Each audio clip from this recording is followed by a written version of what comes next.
Bon, bonjour tout le monde. Aujourd'hui, je vais vous parler un petit peu de cette... Alors, déjà, je vais vous parler de mes rêves de cette nuit, enfin de mes rêves. Vite fait, hein, les messages que j'ai reçus cette nuit. Serket a coupé la tête à 2 scorpions. J'étais allongé, j'étais couché, etc. Bref, je ne vais pas vous raconter mon rêve. Et elle a décapité 2 scorpions. Et c'est quand je me suis réveillé que j'ai pris conscience que voilà, que c'était Serket. Sinon, je ne savais pas dans mon rêve. Faites vos rêves, vivez votre rêve. Quand on est conscient dans ses rêves, on les vit pleinement. Et après, c'est quand on se réveille qu'on comprend. D'accord? Donc, j'ai compris ce qui s'était passé à ce moment-là. Donc, sachez que les morsures de scorpions, à l'époque pharaonique, Serket protégeait les morsures de scorpions, les morsures de sapins, etc. Et quand on ne sait pas ce que c'est, ben on ne sait pas. Voilà, donc je ne vais pas vous expliquer, je ne vais pas vous détailler tout ce que c'est.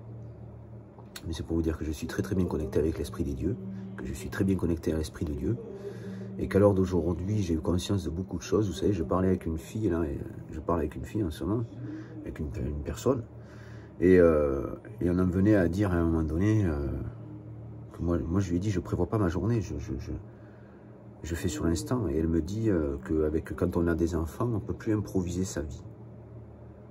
Alors, je lui ai rien dit pour l'instant. Je lui ai rien dit. J'essaie de relativiser, de garder ça tranquillement et d'essayer de lui apporter proprement une réponse à cette chose-là. Parce que si vous voulez, elle, quand elle était seule, elle improvisait sa vie.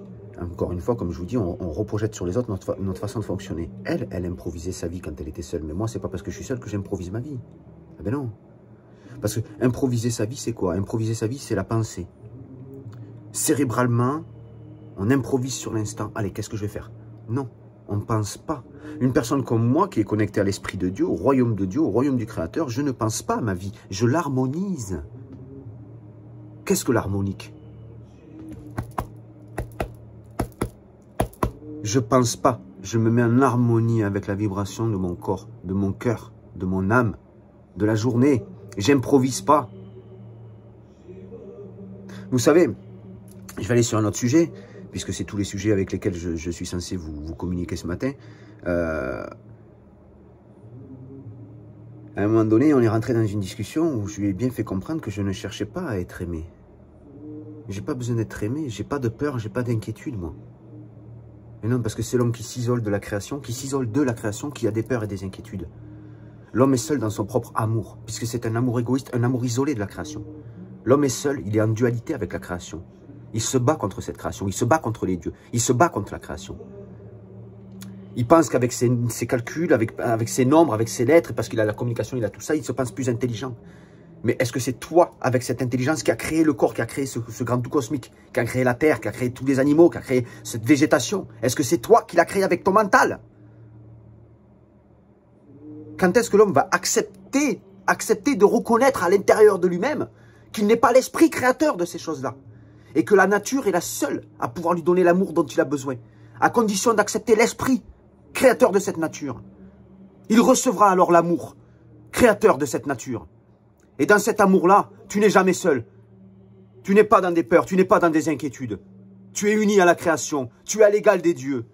Parce que Dieu ne cherche pas à être supérieur aux humains. Non, Dieu les a créés avec amour. Donc il y a un moment donné, il va falloir se réveiller.